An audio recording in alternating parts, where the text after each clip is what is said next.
संतोषी माता का व्रत सौभाग्य, शांति और मनोकामना पूर्ति के लिए विशेष रूप से किया जाता है। यहाँ इस व्रत की विस्तृत कथा और पूजन विधि दी गई है। एक बुढ़िया थी जिसका एक ही बेटा था। बुढ़िया अपने बेटे को तो ताज़ा भोजन खिलाती थी, लेकिन अपनी बहू को हमेशा घर की बची कुची जूठन और बासी रोटी ही देती थी।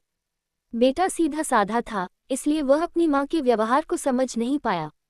एक दिन बहू ने अपने पति को सब सच बता दिया।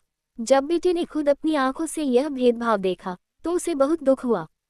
उसने अपनी पत्नी से कहा कि वह धन कमाने के लिए परदेश जा रहा है और जब तक बहुत सारा धन नहीं कमा लेगा वापस नहीं लौटेगा।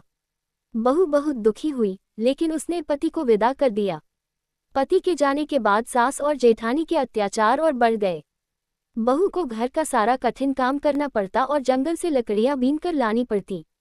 एक दिन जंगल से लौटते समय उसने देखा कि कुछ महिलाएं माता का व्रत कर रही हैं। उसने उनसे इस व्रत की महिमा पूछी। महिलाओं ने बताया कि यह संतोषी माता का व्रत है।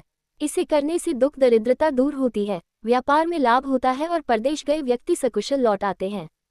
बहू ने भी उसी पल संकल्प लिया कि वह भी यह व्रत करेगी। उसने श्रद्धापूर्वक शुक्रवार का व्रत शुरू किया। वह गुड़ और भुने हुए चने का प्रसाद बांटती और स्वयं भी वही ग्रहण करती। कुछ ही समय में माता की कृपा से उसके पति का पत्र आया और साथ ही उसने बहुत सारा धन भी भेजा। अंततः उसका पति बहुत सारा वैभव लेकर घर लौट आया।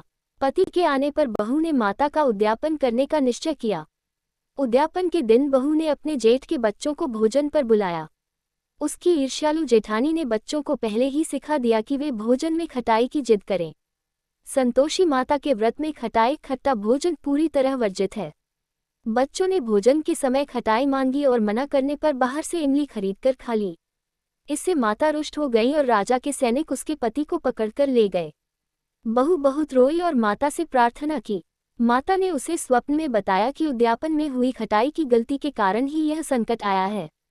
बहू ने अपनी भूल सुधारने का संकल्प लिया और फिर से विधि विधान से उद्यापन किया। इस बार उसने खटाई का कड़ा परहेज रखा। माता प्रसन्न हुई, पति रिहा होकर घर आ गया और घर में सुख समृद्धि छा गई। संतोषी माता पूजन विधि। संतोषी माता का व्रत शुक्रवार को रखा जाता है। इसकी मुख्य विधि इस प्रकार है। कलश स्थापना। सुबह स्नान करके साफ कपड़े पहने। एक लकड़ी की चौकी पर माता की तस्वीर स्थापित करें।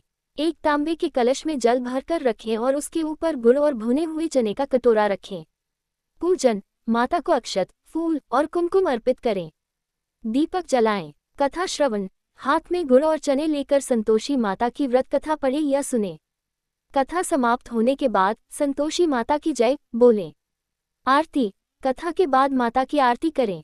आरती के बाद हाथ का गुड़ चना कलश के जल में डाल दें या पक्षियों को डाल दें। प्रसाद।